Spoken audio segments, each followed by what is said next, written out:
Hello बच्चों, चलिए प्रश्न को पढ़ते हैं और समझते हैं। दो पासे साथ साथ फेंके जाते हैं, प्रायिकता ज्ञात कीजिए कि यदि योगफल एक द्विक, योगफल सम संख्या है, अभाज्य संख्या है, योगफल 3 का गुणज है, योगफल 10 है और सम संख्याओं का द्विक है।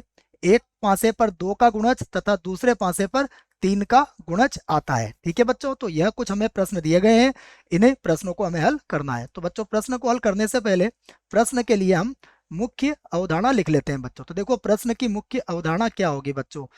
मुख्य अवधारणा में हम प्रायिकता ज्ञात करने का सूत्र लिखेंगे बच्चों।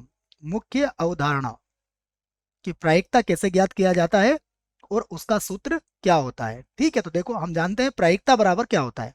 मैं सूत्र लिख देता हूं आपके सामने। प्रायिकता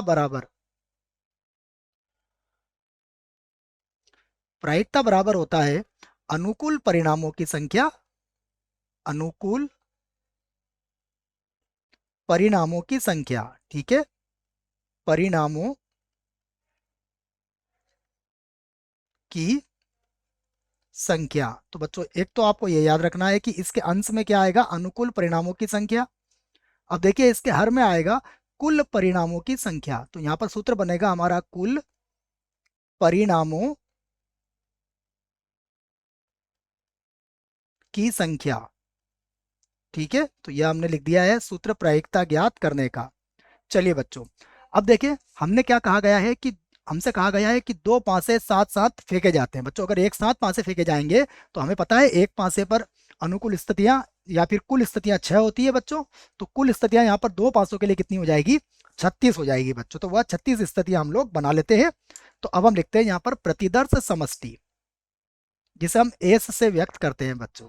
तो हमारा प्रतिदर्श समष्टि क्या हो जाएगा, देखो, एक एक, उसके बाद एक दो, उसके बाद होगा एक तीन, उसके बाद एक चार, उसके बाद होगा एक पाँच और उसके बाद होगा एक कौमा छः। ठीक है बच्चों, इसी प्रकार हम लिखेंगे दो एक या दो कौमा एक बोल सकते हैं इसे आप। उसके बाद होगा दो दो, उसके बाद दो तीन, इसी प्रकार होगा दो चार, इसी प्रकार हो जाएगा दो पाँच और उसके बाद होगा दो छः। ठीक है, फिर लिखेंगे हम तीन एक, तीन दो, ये 36 केस बना रहे हैं बच्चों, तीन तीन, उसके बाद तीन चार, उसके बाद तीन पाँच और उसके बाद तीन छः। ठीक है, अभी और बचे हुए। अब होगा चार एक, उसके बाद चार दो, चार तीन, उसके बाद चार चार, उसके बाद होगा चार पाँच, उसके बाद होगा चार छः, उसके बाद है पाँच एक, पाँच दो, पाँच तीन, पाँच चार, पाँच पाँच और पाँच छः। ठीक है, एक और बनेगा बच्चों, छः एक, उसके बाद होगा छः दो, छः तीन, छः चार, छः पाँच और छः छः। ठीक है बच्चों, तो यह मैंने 36 स्थितियां यहाँ पर बना ली है बच्चों। ठीक है ना, अब मैं सभी में कहीं पर अगर कॉमा भूल गया हूँ तो उन कॉमा को यहाँ पर लगा देता हूँ, देखो। ठीक है, इन सभी में के भी मध्य में कॉमा लगाना पड़ेगा आपको, जिससे कि ये अलग अलग हो सकेंगे। ठीक है, तो देखिए, कहीं भूला नहीं हो तो सभी दूर मैंने कॉमा लगा दिया बच्चों, ये मेरे पास एस हो गया। अब बच्चों, एक एक करके इसके प्रश्नों का जवाब देते हैं हम। तो देखो, सबसे पहले हमसे एक नंबर पर क्या पूछा गया है। एक नंबर पर पूछा गया है हमसे कि प्रायिकता ज्ञात करना है कि क्या हो, द्विक हो बच्चों। ये कहा गया ना, द्विक हो, तो हम कहते हैं द्विक। तो पी ऑफ द्विक। तो बच्चों देखो, द्विक का मतलब होता है कि पहले पासे पर यदि एक आया है तो दूसरे पासे पर भी एक आए। तो द्विक कितने होंगे इसमें, एक दो तीन चार पाँच और छः। तो बच्चों, द्विक आने की प्रायिकता क्या हो जाएगी, 6/36। जिसको हल करेंगे तो हमारा उत्तर आ जाएगा 1/6। ठीक है, ये हमारा पहले प्रश्न का उत्तर हुआ। दूसरे प्रश्न में हमसे क्या पूछा गया है, योगफल सम हो। तो देखो, योग सम के लिए निकाल लेते हैं। तो दूसरा उत्तर हमारा होगा योग सम हो, पी ऑफ योग, योग सम हो। तो बच्चों देखो, योग सम हो का अर्थ क्या हुआ, इसका मतलब हुआ पी ऑफ योग, योग बच्चों या तो दो हो, या योग चार हो, या योग छह हो, या फिर योग 10 हो, या फिर योग कितना हो बच्चों, 12 हो। ठीक है बच्चों, योग हमारा सम है, इसका मतलब दो, या चार, या छह, या आठ। आठ भूल गए क्या बच्चों, है ना, यहाँ पर आठ भी लिखना पड़ेगा बच्चों में, या मैं लिखा देता हूं, या आठ हो। ठीक है बच्चों, तो दो योगफल, दो भी सम होगा, चार भी सम होगा, छह भी सम होगा, आठ भी सम होगा, 10 भी सम होगा, और 12 भी सम होगा। तो बच्चों देखो, हमारे पास जितने भी ये 36 केस है, इसमें से जो 18 केस होंगे उसमें योगफल सम होगा, और 18 केसों में क्या होगा, योगफल विषम होगा। कैसे होगा बच्चों, देखो हमें पता है कि दो संख्याओं का योगफल सम कब आता है, जब दोनों संख्याएं या तो विषम हो, या फिर दोनों संख्याएं क्या हो बच्चों, हमारे पास सम हो। ठीक है, तो हमारे पास ये आधे आधे केस हो जाएंगे। इसका मतलब ये हुआ कि इसकी जब हम प्रायिकता लिखेंगे तो ये हो जाएगी बराबर 18, और बटा हो जाएगा हमारे पास 36। ठीक है बच्चों, सभी केसों को आप लिख भी सकते हो। तो दूसरे प्रश्न के लिए हमारा आंसर कितना आया, या हमारा उत्तर कितना आया, 1/2। चलिए तीसरे की बात करते हैं। तो तीसरे में हमसे क्या पूछा गया है वो भी देख लेते हैं। हमसे पूछा गया है कि अभाज्य संख्या हो, तो योगफल क्या हो हमारा, अभाज्य संख्या हो। तो हम यहां पर लिख लेते हैं पी ऑफ योग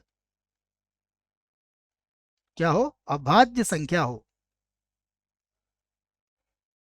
अभाज्य हो। तो बच्चों देखो, अभाज्य होने का मतलब क्या बनेगा, हम यहाँ कह सकते हैं कि हमारा जो योग आएगा वह योग क्या हो, या तो योगफल हमें कितना मिले, दो, या योगफल मिले तीन, या योगफल मिले हमें पाँच, या योगफल मिले हमें सात, और या योगफल मिले हमें मिले 11।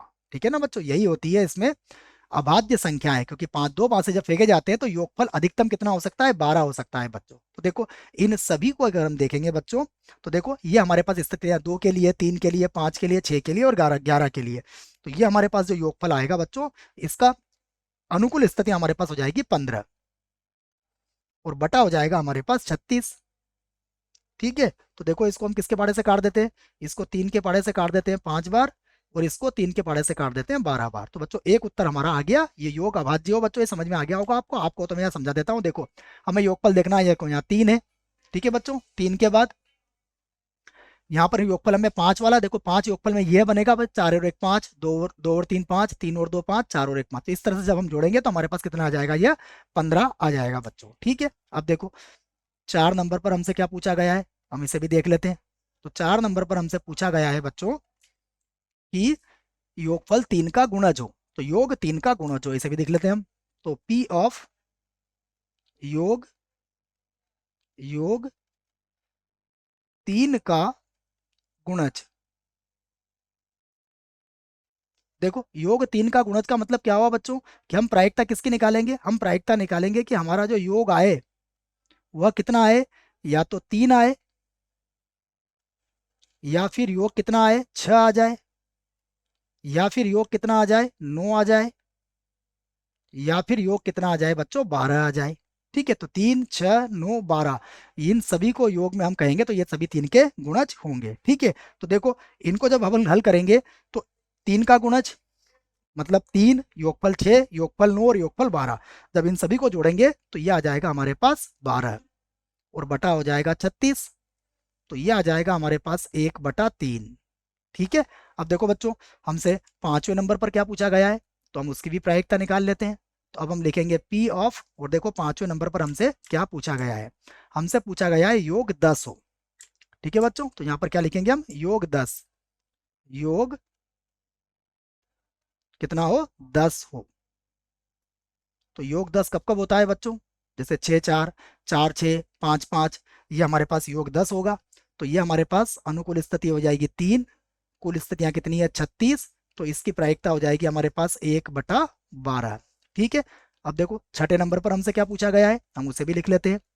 तो छठे नंबर पर हमसे पूछा गया है कि सम संख्याओं का द्विक हो। ठीक है बच्चों, सम संख्याओं का द्विक। तो यहां पर हम लिख लेते हैं P ऑफ सम संख्याओं का द्विक, सम संख्याओं का द्विक।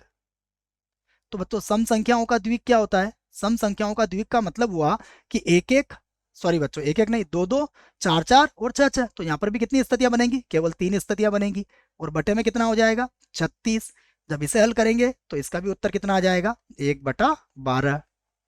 अब देखो सातवें नंबर पर बच्चों हमसे क्या पूछा गया है? सातवें नंबर पर हमसे पूछा गया है एक पासे पर दो का गुणज और दूसरे पासे पर तीन का गुणज। ठीक है बच्चों, एक पासे पर दो का गुणज और दूसरे पासे पर तीन का गुणज। तो हम लिखेंगे